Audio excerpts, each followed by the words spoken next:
America's military dominance in the Gulf stopped being a guarantee and became a question. If you pulled up satellite imagery of the port of Jebel Ali in Dubai right now, you would not see the busiest shipping terminal in the Middle East. You would see fire. You would see 4 container cranes twisted sideways into the water. You would see a fuel storage complex still burning 11 hours after the first missile hit it at 3:47 in the morning local time. And you would see something else, something the cameras cannot fully capture, but that every naval commander from Bahrain to San Diego is trying to process right now. You would see stillness, no American response, no counterstrike, no press conference with the general standing in front of a map explaining what comes next. Just fire and silence and the uncomfortable reality that for the first time in 30 years, Iran hit a Gulf ally's critical infrastructure and America did not hit back. As of this morning, April 16th, 2026, Iran has struck 6 major Gulf ports across 4 countries in a coordinated attack that began before dawn and continued for nearly 4 hours. Jebel Ali in the UAE, King Abdulaziz Port in Dammam, Saudi Arabia, Shuwaik Port in Kuwait, Mina Sultan Qaboos in Oman, all of them hit, all of them damaged. Shipping lanes across the northern Arabian Gulf are now suspended indefinitely. Global freight markets opened this morning and immediately went into a collapse that analysts are already comparing to the first week of the 2008 financial crisis. And America, which has 2 carrier strike groups within operational range of every single one of those targets, has not fired a single shot in response. In this breakdown, we are going to show you exactly how Iran pulled off the most coordinated port attack in modern military history. We are going to show you why America froze and why that freeze is not a military failure, but something far more alarming. We are going to follow a trail of satellite data, encrypted communications, and targeting intelligence that leads not to Tehran, but to Beijing. And we are going to show you what China gains from every hour that American credibility in the Gulf continues to burn alongside those cranes in Dubai. Iran did not do this alone. And the country that helped them may have just changed the balance of power in the most energy-critical region on Earth. To understand what happened this morning, you need to go back 8 weeks because this attack did not begin at 3:47 a.m. It began the moment America decided to fight a war in the Middle East while simultaneously managing a confrontation with China in the Pacific. When Operation Epic Fury launched on February 28th, the Pentagon was already stretched across 2 of the most demanding strategic theaters it had faced simultaneously since the Second World War. In the South China Sea, Chinese naval forces had been conducting what Beijing called routine exercises, but what American Pacific Command described internally as the most aggressive forward positioning of Chinese carrier groups since the Taiwan Strait crisis of 1996. 17 Chinese warships were operating within contested waters. Taiwan's government had been on elevated military alert for 11 consecutive days. American naval assets were divided, calculating in real time how much firepower could be committed to a Middle East operation without leaving the Pacific exposure at a level that Beijing would interpret as an invitation. The plan was that the Gulf would be quick. Officials close to the operation believed that a decapitation strike removing Iran's supreme leader, combined with the destruction of missile infrastructure, would produce an Iranian leadership too shocked and disorganized to mount a coherent military response. They were wrong. Iran's response was not disorganized. It was immediate, massive, and clearly prepared in advance, which raised a question that American intelligence analysts have been arguing about for 6 weeks. How did Iran respond so quickly to a strike that was supposed to be a surprise? The answer that is now circulating at the highest levels of American intelligence, reported by sources speaking to the Financial Times and separately corroborated by European security officials briefed by their American counterparts, is that Iran knew the strike was coming before it arrived. Not hours before, days before. And the source of that warning was not a leak inside the Pentagon. It was satellite imagery processed and transmitted to Iranian military command by Chinese intelligence infrastructure operating out of facilities in Xinjiang and Hainan Island. China saw the American carrier positioning, China tracked the flight patterns of B-2 bombers moving to Diego Garcia. China read the logistics signature of a large-scale strike being prepared, and China told Iran. That claim has not been officially confirmed by any American government spokesperson. It has not been officially denied either, and the silence around it is a different kind of silence than the diplomatic silence we have discussed in other contexts. This is the silence of an administration that knows what it knows and has not yet decided what to do about knowing it. Here is what we know happened this morning, and here is why the precision of the attack is the most important detail in the entire story. At 3:47 a.m. Gulf Standard Time, the first missile struck the northern fuel storage complex at Jebel Ali. It did not hit the container terminal. It did not hit the administrative buildings. It hit the exact cluster of tanks holding the reserve fuel supply for the port's backup power grid.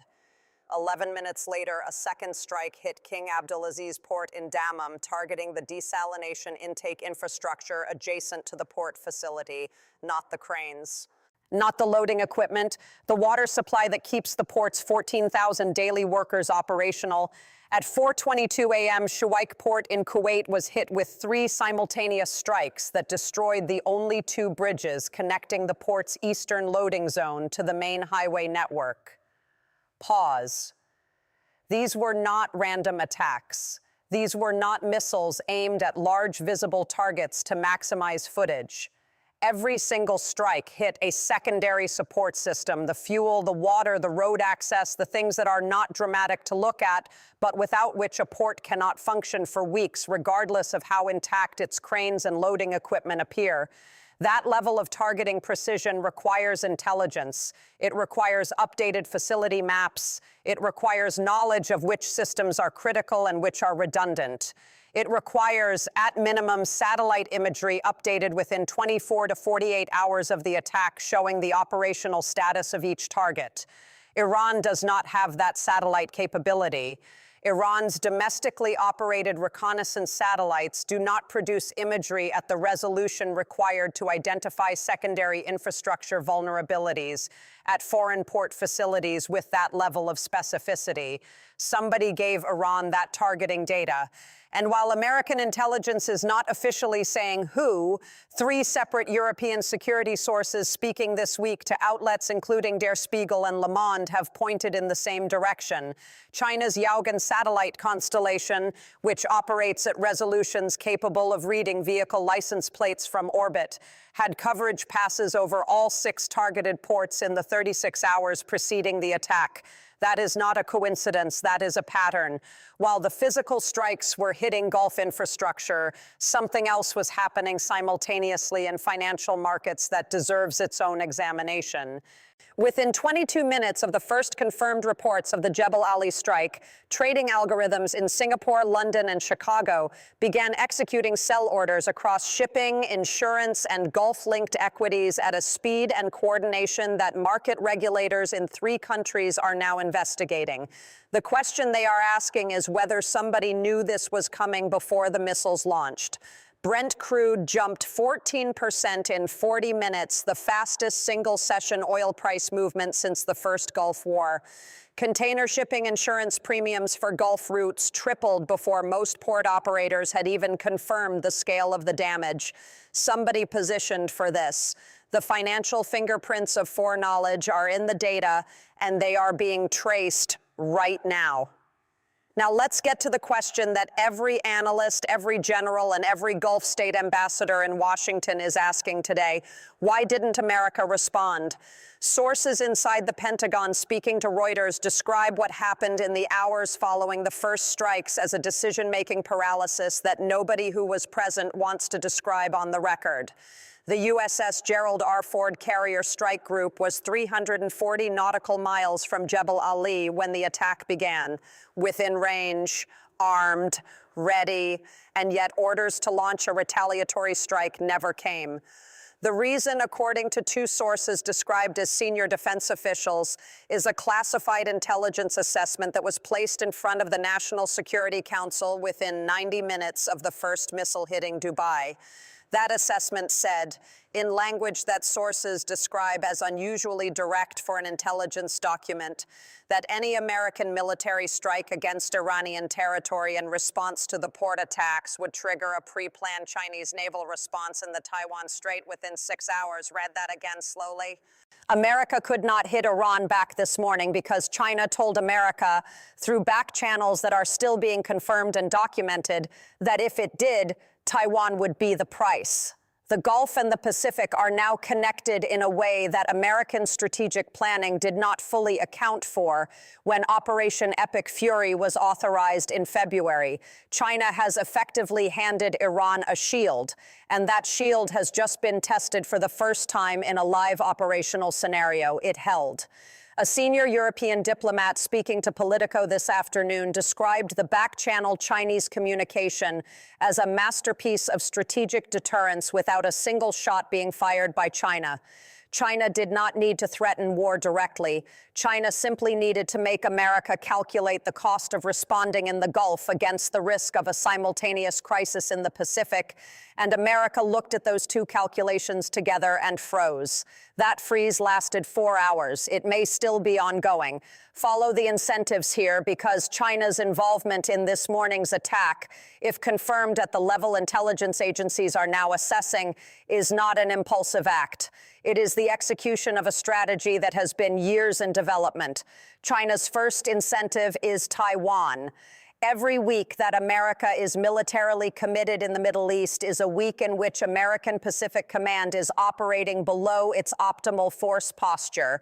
The USS Gerald Ford and the USS Theodore Roosevelt are both in the Gulf right now. Those are two of America's 11 carrier strike groups. Their absence from the Pacific is measurable.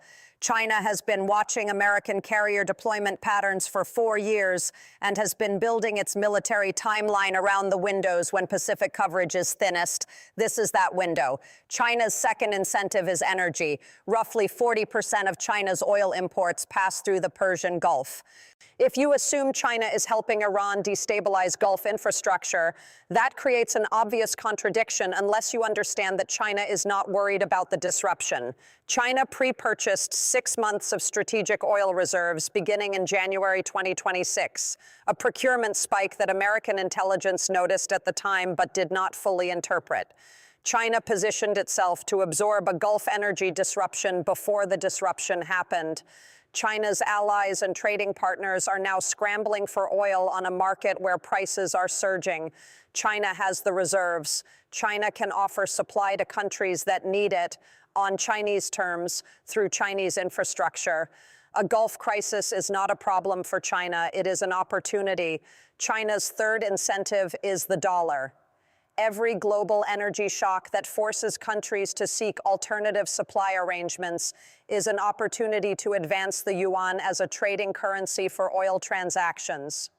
Saudi Arabia and China finalized a partial yuan-denominated oil trading agreement in late 2025. If Gulf disruption pushes more Gulf states toward Chinese supply chains and Chinese financial infrastructure, the dollar's position as the world's reserve currency for energy trading weakens further.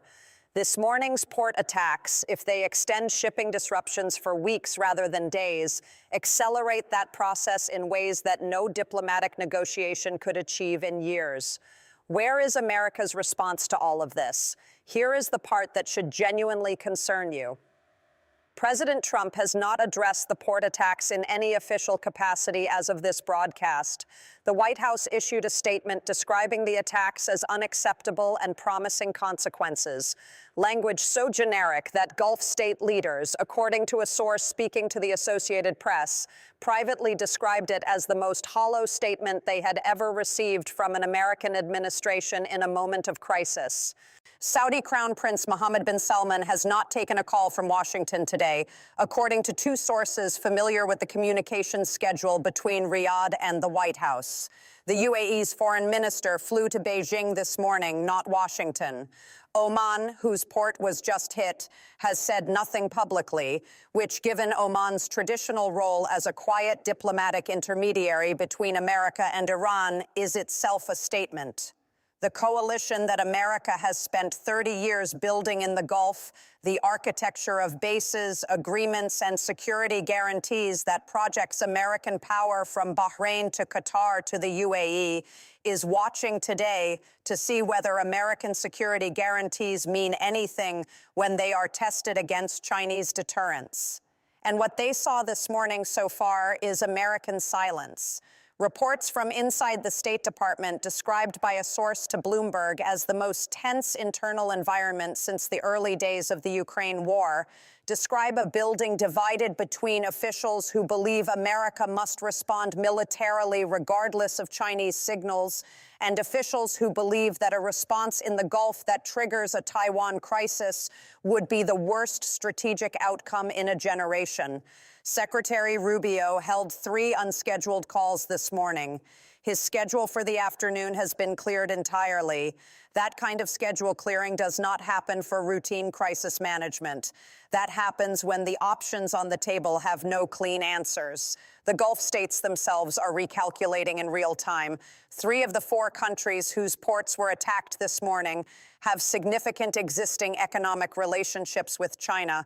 The UAE runs more than $60 billion annually in bilateral trade with Beijing.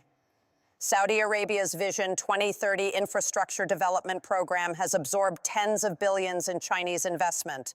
Kuwait has been in preliminary talks with Chinese partners on port modernization contracts for 18 months. These are not countries that can simply pivot to a posture of open confrontation with Beijing, even if their infrastructure is burning.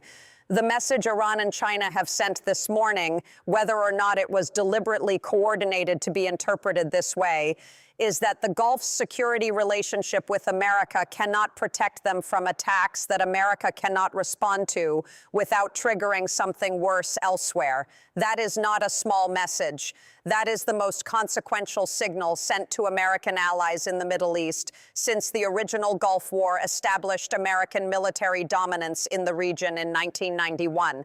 Think about what today looks like from Beijing. China did not fire a single weapon. China did not issue a public threat. China did not officially acknowledge any involvement in this morning's events. And yet China may have just watched Iran strike 6 allied ports and America unable to respond in a way that would restore deterrence. If the back-channel deterrence communication held today, it will be used again. The next time Iran wants to escalate, the calculation is now different. China's protection, if that is what this is, changes Iran's risk assessment for every future action it considers. There is a longer game underneath all of this that almost nobody in mainstream coverage is drawing explicitly enough.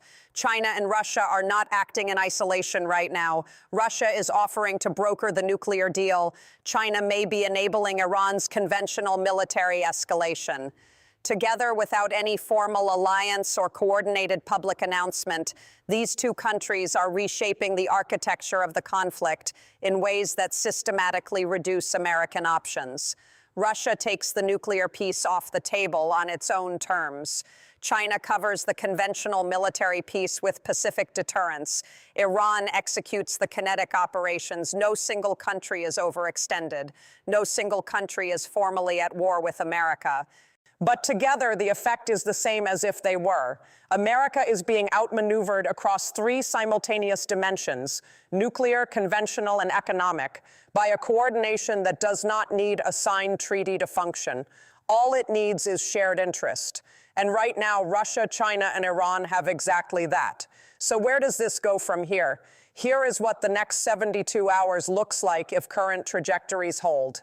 If America responds militarily against Iran, China activates whatever contingency it pre-communicated through back channels. The Pacific crisis becomes real and the Gulf crisis doubles. American military commanders would be managing simultaneous high-intensity operations across 2 oceans. That scenario has not been fully war-gamed for a reason. It is the nightmare scenario that American strategic planning has been trying to avoid for 20 years. If America does not respond, the Gulf states begin a quiet but irreversible reassessment of whether the American security umbrella is functional. Saudi Arabia has existing back channels with China. The UAE just sent its foreign minister to Beijing. If American credibility cracks visibly enough over the next 72 hours, you will start to see Gulf Cooperation Council members making phone calls to Beijing that they have never made before. Once those calls happen, once Gulf states begin even preliminary conversations about alternative security relationships with China, the 30-year American-led Gulf Security Order begins unwinding in ways that cannot be reversed by any future administration. If a third option emerges, some form of coordinated multilateral response through the UN Security Council or a Gulf-specific coalition framework that does not directly implicate American military action against Iran, it would need to materialize within 48 hours to stop the credibility erosion from becoming permanent. There is no current indication that framework exists or is being built. The fire at Jebel Ali is not just a fire at a port. It is a test question written in smoke and steel, and the whole world is waiting to grade America's answer. The cranes bent sideways into the harbor are not just damaged infrastructure. They are a symbol of something that was supposed to be untouchable and turned out not to be. 30 years of American military dominance in the Gulf was built on the assumption that no adversary would be willing to absorb the cost of challenging it. Today, Iran challenged it, and the reason it could challenge it without absorbing the cost is sitting in Beijing, saying nothing, watching everything, and waiting to see whether the gamble paid off. You cannot spin a burning port. You cannot out-message satellite imagery. You cannot tell Gulf allies their infrastructure is safe when they can see it on fire from their office windows. Reality does not negotiate. Reality does not accept talking points. And the reality as of this morning is that a new architecture of deterrence has been tested in the Gulf, and America did not have a ready answer. Subscribe and stay with this. We are monitoring 3 specific developments in the next 24 hours. Whether any American official publicly references Chinese involvement in the targeting intelligence, whether Saudi Arabia's crown prince takes a call from Washington or expands the Beijing conversation instead, and whether a second wave of Iranian strikes hits remaining Gulf infrastructure before any American response is formulated. If any of those 3 things happen, the story changes completely, and we will be here when it does. Watch this closely. The ports are burning. The question is, who gets to decide when they stop?